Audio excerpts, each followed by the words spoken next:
दोस्तों, जैसा कि आप जानते हैं कि आजकल आपको ऑलमोस्ट सभी लेटेस्ट फोन में फिंगरप्रिंट स्कैनर मिलता है। इसके अलावा भी बहुत सी फील्ड्स में इस टेक्नोलॉजी के यूज को बढ़ाया जा रहा है। तो ऐसे में अगर आप जानना चाहते हैं कि फिंगरप्रिंट सेंसिंग कैसे काम करती है, तो आज आप ये वीडियो देखते रहिए, क्योंकि आज इस वीडियो में मैं आपको इसी टेक्नोलॉजी के बारे में बताने वाला हूं। अस्सलाम वालेकुम दोस्तों, मेरा नाम है काशिफ और आप देख रहे हैं टेक इन्फो EDU।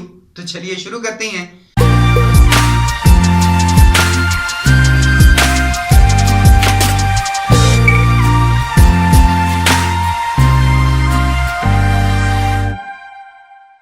अब दोस्तों, जहां तक फिंगरप्रिंट टेक्नोलॉजी की बात है, तो चाहे कंप्यूटर में हो, लैपटॉप में हो, मोबाइल में, या नॉर्मल हम एक्सेस कंट्रोल की बात करें, तो हम इस टेक्नोलॉजी को काफी अरसे से यूज कर रहे हैं, क्योंकि ये टेक्नोलॉजी काफी सिक्योर है, काफी इजी है, और इसी वजह से हम इसे आज तक यूज करते आए हैं। और वक्त के साथ साथ हमने इसमें बहुत सारी तब्दीलियां भी की हैं।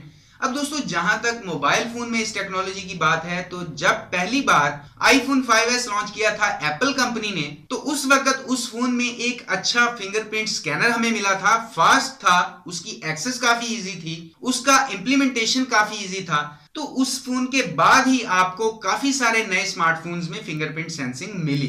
अब आज की डेट में अगर मैं बात करूं, तो 9,000, 10,000, 20,000 क्या, बल्कि आपको हर रेंज में फिंगरप्रिंट स्कैनर मिल जाता है, जो काफी अच्छा परफॉर्म करता है। और इसीलिए आपको लगता है कि यार ये तो बहुत ही सिंपल चीज है, हर मोबाइल में इजी मिल जाता है, तो इसके बारे में क्या जानना। लेकिन दोस्तों, ऐसा नहीं है, क्योंकि ये एक बहुत ही कॉम्प्लेक्स है।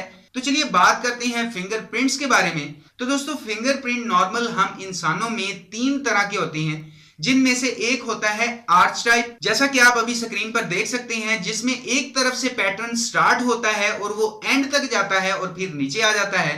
और दूसरा होता है लूप, तो उसमें एक तरफ से चलता है, दरमियान तक आता है और वापस घूम के एक साइड में आ जाता है। और तीसरा होता है वोरल, इसमें आपको गुलाई के अंदर एक पैटर्न मिलता है। तो दोस्तों, फिंगरप्रिंट हर इंसान का अलग होता है, यूनिक होता है। ये जेनेटिक्स और DNA पर डिपेंड करता है, इसीलिए हम फिंगरप्रिंट स्कैनर को इस्तेमाल करते हैं। क्योंकि अगर आपने पासवर्ड चूज कर भी लिया है, तो उसे गेस करना आसान है, क्योंकि वो एक कॉम्बिनेशन है कुछ लेटर्स का और कुछ वर्ड्स का। लेकिन फिंगरप्रिंट यूनिक है, इसे गेस नहीं किया जा सकता, इसे डुप्लीकेट भी नहीं किया जा सकता, इसीलिए फिंगरप्रिंट को सिक्योर समझा जाता है। और दोस्तों, अगर आप फिंगरप्रिंट और पासवर्ड को जोड़ देते हैं, फिर तो ऐसे में सिक्योरिटी और ज्यादा बढ़ जाती है। अब हम बात करते हैं फिंगरप्रिंट टाइप्स की। तो दोस्तों, अमूमन हम 2 टाइप के फिंगरप्रिंट स्कैनर्स को ज्यादा इस्तेमाल करते हैं, जिनमें एक है ऑप्टिकल और दूसरा है कैपेसिटिव। तो सबसे पहले ऑप्टिकल की बात करें, तो इसका मतलब होता है कि जब आप पहली बार फिंगरप्रिंट रजिस्टर कर रहे होते हैं अपने फोन में, तो जैसे जैसे आप टैप करते हैं अलग अलग एंगल पे, तो वैसे वैसे जिस जगह पर आप टैप करते हैं उसके नीचे आप यूं समझ लें कि एक सेंसर लगा होता है कैमरे की तरह। तो उस वक्त फिंगरप्रिंट की फोटो बना रहा होता है वो। तो जब आपने अलग अलग एंगल से टैप किया, मसलन सामने से, फिर साइड से, फिर दूसरी साइड से, तो उसमें जो कॉमन एरियाज हैं उन सबको हटाकर वो एक इन जनरल फिंगरप्रिंट का एक मैप बना लेता है। तो जब वो मैप बन गया, तो फिर जब आप उसे अनलॉक करने के लिए दोबारा टैप करते हैं, तो उस वक्त आप हर एंगल से तो टैप नहीं करेंगे। आप हो सकता है सामने से टैप करें, या हल्का सा इधर से करें, या इधर से करें। तो ऐसे में उंगली का जो पार्ट सेंसर के ऊपर टैप किया आपने, वो उसकी फोटो लेता है, और जो मैप उसके अंदर सेव है, उसने बनाया हुआ है, उसके साथ कंपेयर करता है। तो अगर सेंसर को कहीं पर भी कोई सेम चीज मिल जाती है या कोई पैटर्न मिल जाता है, तो वो उसे अनलॉक हो जाता है। अगर कोई पैटर्न मैच ना हो, तो वो अनलॉक नहीं होता। अब दोस्तों, आपके दिमाग में सवाल होगा कि ये मैच कैसे करता है, हालांकि उसके अंदर तो बहुत सारा एक पैटर्न है। तो दोस्तों, हमारा जो फिंगरप्रिंट है उसके अंदर 2 मेन चीजें हमें देखनी होती हैं। एक को कहते हैं रिजेस और दूसरे को कहती हैं वैलीज। अब यहां पर रिजेस का मतलब है जो उभरी हुई चीज है, और वैली का मतलब है जो अंदर बारीक बारीक लाइनें हैं जो अंदर धसी हुई हैं। और ये स्कैनर यहां पर 3 चीजें देखता है। एक तो ये कि अगर कोई रिज चलते चलते 2 हिस्सों में तकसीम हो गई, तो एक बात तो ये नोट करता है, जिसे रिज एंडिंग कहते हैं। दूसरी बात ये नोट करता है कि अगर कोई रिज चलते चलते खत्म हो गई है और तीसरी बात यह कि सारी रिजेस के दरमियान में कोई एक छोटी सी रिज है। तो असल में ये स्कैनर आपके फिंगरप्रिंट को पूरे का पूरा मैच नहीं करता है, ये उस पूरे फिंगरप्रिंट में से की इंफॉर्मेशन को पिक करता है। जैसे कि ये एक यहां पर कोई पॉइंट है जहां पर एक रिज दो हिस्सों में तकसीम हुई और यहां पर इस पॉइंट पर दरमियान में एक छोटी सी रिज है, इन दोनों के दरमियान कितना फासला है, या इस पॉइंट पर कोई रिज आकर खत्म हो गई है, तो स्कैनर अच्छे तरीके से इन सभी पॉइंट्स को मैच करने की कोशिश करता है। और अगर स्कैनर को कोई ऐसी की इंफॉर्मेशन मिल जाती है तो वो फोन को या डिवाइस को अनलॉक कर देता है। लेकिन यहां पर दूसरी टाइप ऑप्टिकल सेंसर्स की बात करें तो इस सेंसर को फूल बनाया जा सकता है। आपने बहुत बार मूवीज में देखा भी होगा कि वहां पर सिंपल फिंगरप्रिंट का एक इंप्रेशन लेते हैं किसी दूसरी चीज पर और उस चीज को जब स्कैनर के सामने किया जाता है तो वो अनलॉक हो जाता है। तो ऐसा इसलिए होता है कि वो सिर्फ फोटो ले रहा होता है, इसलिए अनलॉक हो जाता है।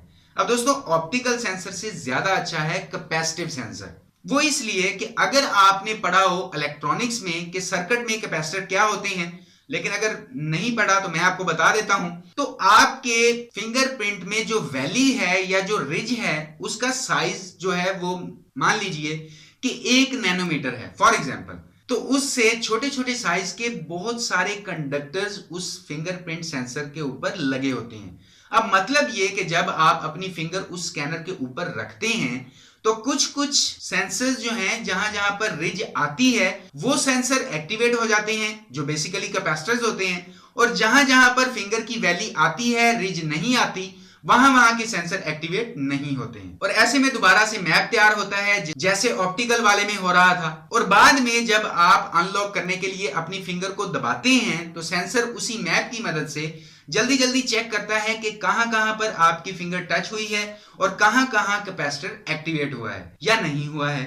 इन सभी इंफॉर्मेशन के अकॉर्डिंग दोबारा से मैप बनता है और फिर सेम प्रोसेस से उसे मैच किया जाता है कि फिंगरप्रिंट सेम है या नहीं है। अब दोस्तों, फिंगरप्रिंट की प्रोसेसिंग जितनी फास्ट होती है उतनी ही फास्ट आपको रिस्पॉन्स देखने को मिलता है। चाहे मैं यहां पर ऑप्टिकल की बात करूं या कैपेसिटिव सेंसर्स की बात करूं, तो अब यहां पर अगर मैं मोबाइल फोन्स में फिंगरप्रिंट स्कैनर की बात करूं तो फोन्स में आप जो भी सेंसर देखते हैं, चाहे वो आईफोन 5 में या 5S में हो, चाहे वो Huawei के Nexus 6P में हो, चाहे वो कूलपैड में हो, चाहे वो लिनोवो के किसी फोन में हो, चाहे सोनी के फोन में हो या सैमसंग के फोन में हो, तो ये सभी के सभी कैपेसिटिव टाइप सेंसर होते हैं जो काफी फास्ट हैं। तो बेसिकली सेंसर को जो इलेक्ट्रॉनिक सिग्नल मिलते हैं कैपेसिटर के, तो यहां पर इन सिग्नल की प्रोसेसिंग काफी फास्ट होती है और आपको इंस्टेंट रिस्पांस मिलता है। इसके अलावा दोस्तों, फिंगरप्रिंट स्कैनर में एक्सेप्टेंस रेट भी काफी अहम चीज है कि वो कितने फिंगरप्रिंट सही हैं जिनको वो एक्सेप्ट करता है।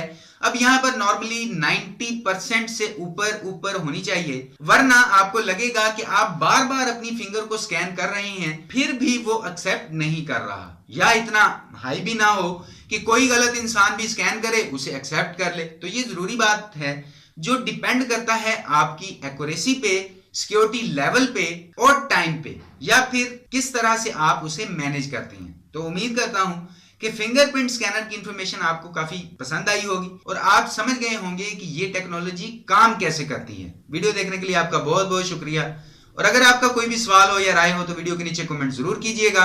और अगर अभी तक आपने टेक इन्फो ईडीयू को सब्सक्राइब नहीं किया तो टेक इन्फो ईडीयू को सब्सक्राइब करने के साथ साथ वीडियो को लाइक भी कर दीजिए, शेयर भी कर दीजिए, क्योंकि मैं आपके लिए डेली यहां पर इसी तरह की टेक वीडियोस लेकर आता रहता हूं। तो अभी के लिए इस वीडियो में इतना ही। नेक्स्ट वीडियो में इंशाल्लाह मुलाकात होगी। अपना ख्याल रखिएगा।